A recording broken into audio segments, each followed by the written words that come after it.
Okay, so there's not a lot of information out there on how to tell if a propane tank is completely bone dry empty or not. You know, there's a water trick where you can pour water down the side of it and then you can feel it.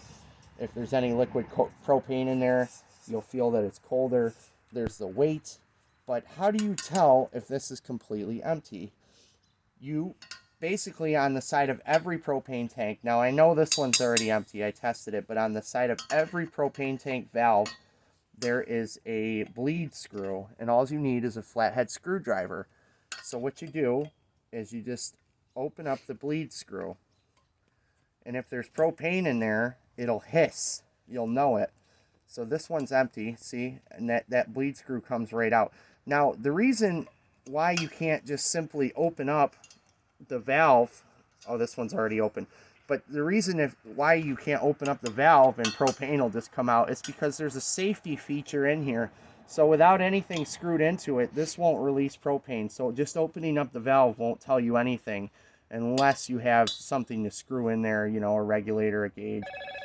But if you just pop this screw like that, so I'm going to do it on this full one right here,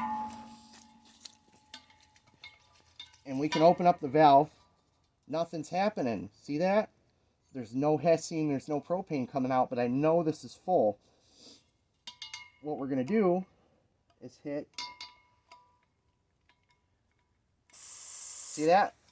So we know that there's still propane in here. And that's a really good trick if you want to reuse these or anything like that.